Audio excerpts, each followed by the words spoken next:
अस्सलाम वालेकुम स्टूडेंट्स। आज के जो लेक्चर की अगर बात कर लेंगे, इसमें आ जाता है प्रोटीन एनर्जी माल न्यूट्रिशन, मतलब डाइटरी मैनेजमेंट इन प्रोटीन एनर्जी माल न्यूट्रिशन।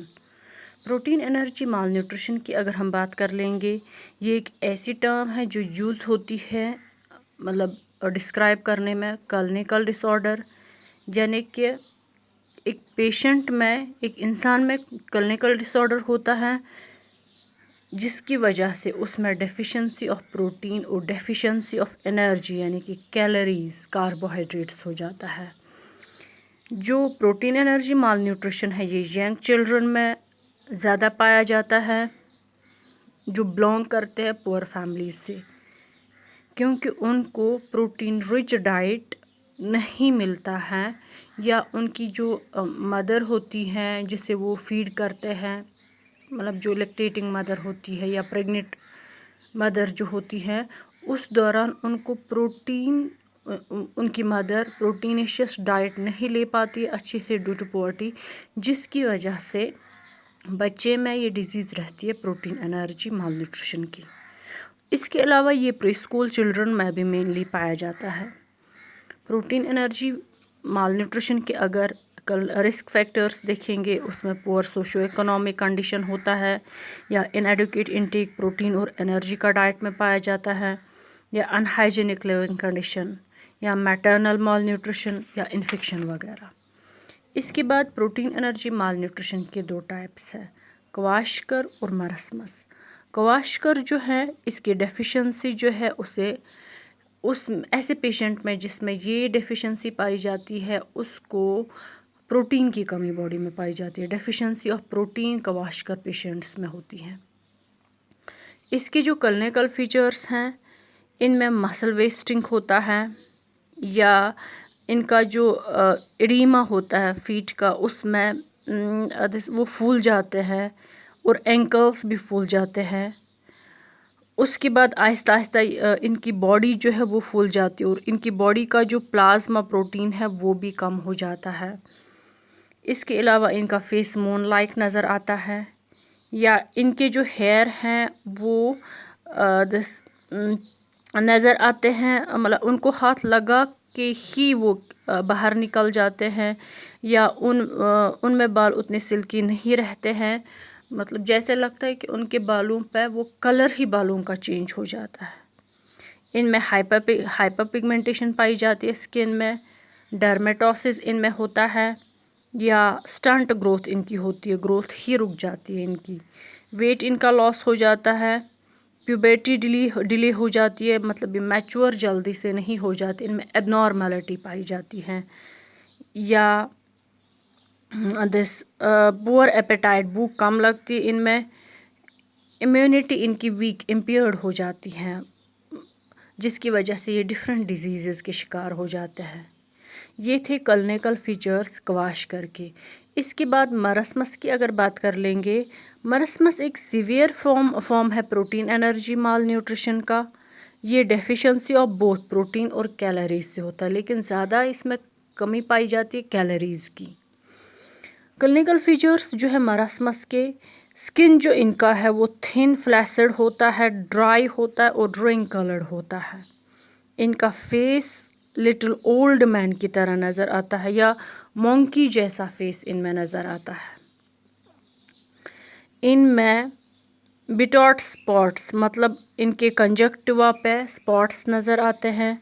इनका वेट लॉस होता है, इनमें डिजीनेस होती हैं, इनमें फैटीग, थकावट पाई जाती है, क्रोनिक डायरिया इनमें होता है, डिस्टेंडेड एब्डोमेन पाया जाता है इनमें, मतलब एब्डोमेन जो है वो फूल जाता है, बाहर निकलता है इनका। ग्रोथ इनकी रिटार्ड होती है, ग्रोथ कम हो जाती है या स्टॉप हो जाती है, लेथर्जिक बन जाते हैं, या हाइपोटोनिया, मतलब मसल टोन इनमें डिक्रीज हो जाता है।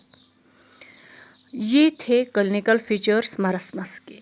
अब अगर इनको डिफ्रेंशिएट करना होगा क्लिनिकल फीचर्स मरस्मस और, मतलब अगर क्वेश्चन आ जाएगा कि डिफ्रेंशिएट बिटवीन मरस्मस एंड क्वाशकर, तो उसमें हम यही लिखेंगे, क्वाशकर में ये होता है due to deficiency of protein only, लेकिन जो मरसमस है ये होता है due to deficiency of both protein and calories.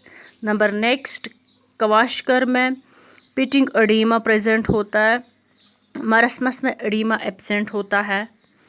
क्वाशकर में फेस मून लाइक होता है, मरसमस में फेस मॉन्की लाइक होता है।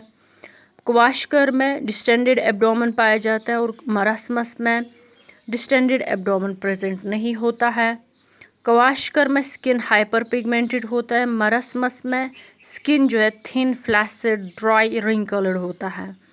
क्वाशकर में चाइल्ड जो है उसमें पुअर एपेटाइट होता है और मरसमस के चाइल्ड में गुड एपेटाइट पाया जाता है।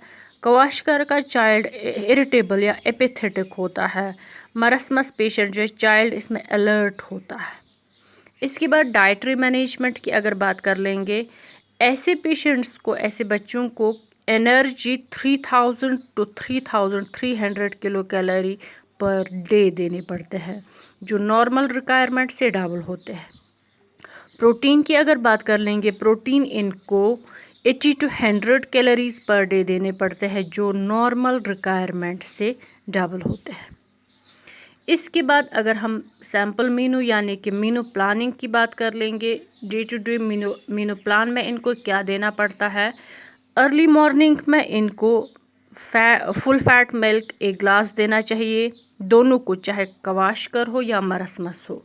प्रोटीन एनर्जी माल न्यूट्रिशन में कोई भी डिजीज़ जिसको होगी उनको अर्ली मॉर्निंग में फुल फैट मिल्क 1 ग्लास देना पड़ता है।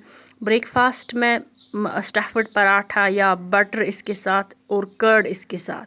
मिड मॉर्निंग में, क्योंकि कर्ड में भी, इनमें प्रोटीन भी और कार्बोहाइड्रेट भी अच्छा अमाउंट पाया जाता है, मिड मॉर्निंग में सूप वेजिटेबल का देना चाहिए या मीट का भी दे सकते हैं। लंच में चीज़ देनी चाहिए या वेजिटेबल तोहफा देना चाहिए, या दाल बंगाल ग्राम ज़्यादा यूज़ करनी चाहिए, रोटी देनी चाहिए, या इसके अलावा ब्राउन राइस और सैलड देने चाहिए इनको। फिर लंच में इनको ये दिया, फिर इवनिंग टाइम में फ्रूट चैट यानी कि, या इसके अलावा न्यूट्रिशियस लड्डू जिसके मिल्क के साथ दे सकते हैं। डिनर में मिक्सड वेजिटेबल्स और दाल में अक्सर सोयाबीन्स यूज़ करने चाहिए क्योंकि उसमें ज़्यादा प्रोटीन, ज़्यादा कार्बोहाइड्रेट प्रेजेंट होता है। सैलड देनी चाहिए, चपाती देनी चाहिए या राइस देना चाहिए। इसके बाद बेड टाइम में मिल्क शेक इनको देना चाहिए। ये था प्रोटीन एनर्जी माल न्यूट्रिशन वालों का डाइट प्लान यानी कि मीनू प्लान। इसके बाद मतलब कौन कौन से फूड आइटम्स जिनमें प्रोटीन हाई पाया जाता है।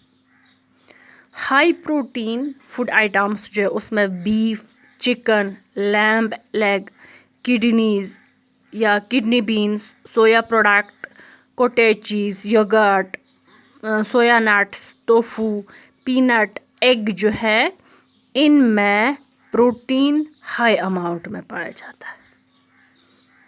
तो अगर हम रोस्टेड व्हीट जो उसमें 40 ग्राम क्वांटिटी प्रोटीन प्रेजेंट होता है, बंगाल ग्राम में 16 ग्राम, ग्राउंड नट में 10 ग्राम, जैगरी में 20 ग्राम क्वांटिटी प्रोटीन की प्रेजेंट होती है।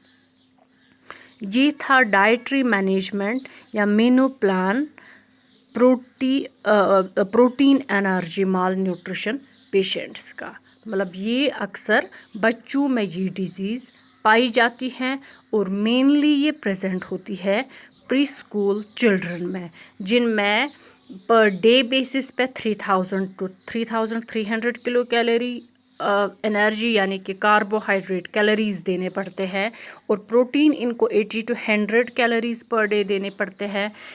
इतना अमाउंट जब हम इनको डेली बेसिस पे तब तक देंगे जब तक ये इस डिज़ीज़ से रिकवर हो जाएंगे, तब जाकर इनमें प्रोबेबिलिटी होती है ये ठीक हो जाएंगे।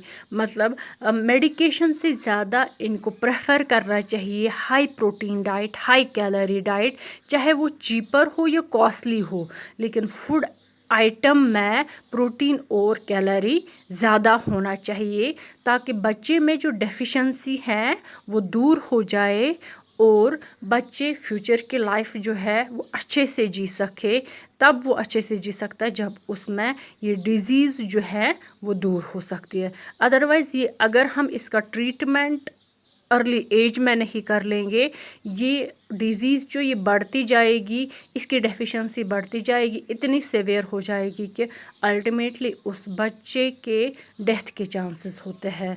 इस चीज़ का ख्याल रखना है।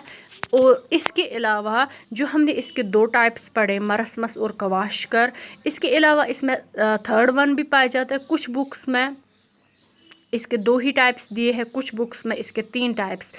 थर्ड वन इसका kwashiorkor marasmic this protein energy malnutrition. जो kwashiorkor marasmic protein energy malnutrition है, उसमें क्लिनिकल फीचर्स दोनों के, क्वाशकर के भी मरसमस के भी पाए जाते हैं। और वो एक सेवियर कंडीशन है जिसमें जिस भी बच्चे में, जिस भी चाइल्ड में वो होगा तो उसमें बचने के चांसेस कम होते। अब अगर वो बचेगा, उसको हमें एक तो मेडिकेशन का भी हाई डोज देना है और उसकी जो मेनू प्लान, डाइटरी मैनेजमेंट है, वो भी बहुत ही हाई देना है, तब जाकर वो रिकवर हो सकता है। ये था हमारा आज का lecture, dietary management in protein energy mall nutrition. Thank you.